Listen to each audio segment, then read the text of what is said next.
మహబూబ్ నగర్ స్థానిక సంస్థల ఎమ్మెల్సీ ఎన్నికల కౌంటింగ్ వాయిదా పడింది. రేపు జరగాల్సిన ఎన్నికల కౌంటింగ్ వాయిదా వేయాలంటూ జిల్లా కలెక్టర్కు ఈసీ ఆదేశాలు జారీ చేసింది.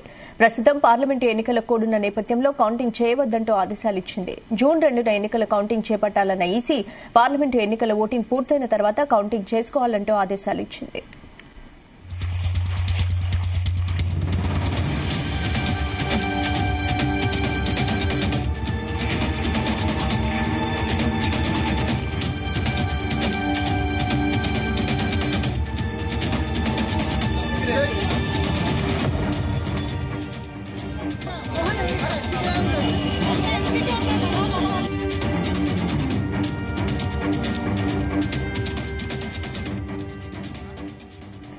మహబూబ్ నగర్ స్థానిక సంస్థల ఎమ్మెల్సీ ఎన్నికల కౌంటింగ్ వాయిదా పడింది. రేపు జరగాల్సిన ఎన్నికల కౌంటింగ్ వాయిదా వేయాలంటూ జిల్లా కలెక్టర్కు ఈసీ ఆదేశాలు జారీ చేసింది.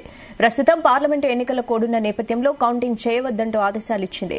జూన్ 2న ఎన్నికల కౌంటింగ్ చేపట్టాలన్న ఈసీ పార్లమెంటు ఎన్నికల ఓటింగ్ పూర్తయిన తర్వాత కౌంటింగ్ చేసుకోవాలంటూ ఆదేశాలిచ్చింది. ఇక ఇదే అంశానికి సంబంధించి పూర్తి అప్డేట్స్ మా ప్రతినిధి శశి అందిస్తారు. శశి, స్పందన, మహబూబ్ నగర్ లో రేపు జరగాల్సిన ఎమ్మెల్సీ ఎన్నికల కౌంటింగ్ ఏదైతే ఉందో అది వాయిదా పడింది.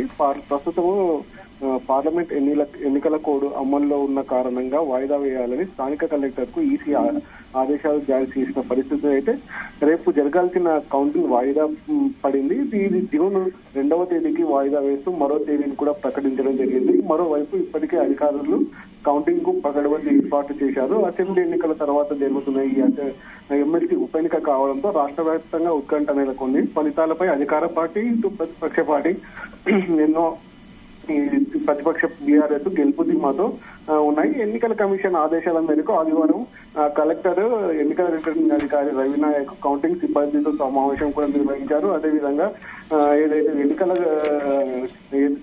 కౌంటింగ్ నిర్వహించే ప్రదేశం ఉందో బాయ్స్ జూనియర్ కాలేజ్ అక్కడ పూర్తి ఏర్పాట్లు కూడా చేశారు. భారీ బందోబస్తు కూడా ఏర్పాటు చేయడం జరిగింది. ఈ ఫలితాలపై అంతా ఉత్కంఠగా ఎదురు చూస్తున్న క్రమంలో ఈ ఎన్నికల కౌంటింగ్ ఏదైతే ఉందో వాయిదా పడడము ఆసక్తికరంగా మారిన పరిస్థితి ఉంది. స్పందన,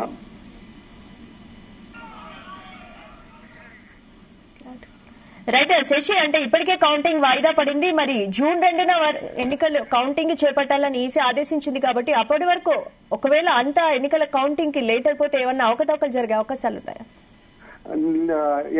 స్పందన, అయితే రేపు జరగాల్సిన కౌంటింగ్ ఈసీ ఆదేశాల మేరకు కలెక్టర్ వచ్చే నెల 2వ తేదీన వాయిదా వేయడం జరిగింది. అయితే ఈ మధ్యలో ఎలాంటి అవకతవకలు జరగకుండా ఏదైతే బ్యాలెట్ బాక్స్ లో నిల్వ ఉంచిన స్ట్రాంగ్ రూమ్ ఉంటుందో అది బాయ్స్ జూనియర్ కాలేజ్. దీంట్లో పూర్తి స్థాయిలో బందోబస్తు ఏర్పాటు చేయడం జరిగింది. ఎటువంటి అవకతవకలు జరగకుండా సీసీ కెమెరాలు కూడా ఏర్పాటు చేయడం జరిగింది. స్ట్రాంగ్ రూమ్ బయట సిఆర్ బలగాలతోటి కూడా పూర్తి అక్కడ మంది బందోబస్తు ఏర్పాట్లు చేయడం జరిగింది. ఎలాంటి అవకతవకలు జరగొద్దన్న ఉద్దేశంతో కలెక్టర్ పూర్తి స్థాయిలో భద్రతా ఏర్పాట్లు కూడా చేయడం జరిగింది. Thank you Shashi.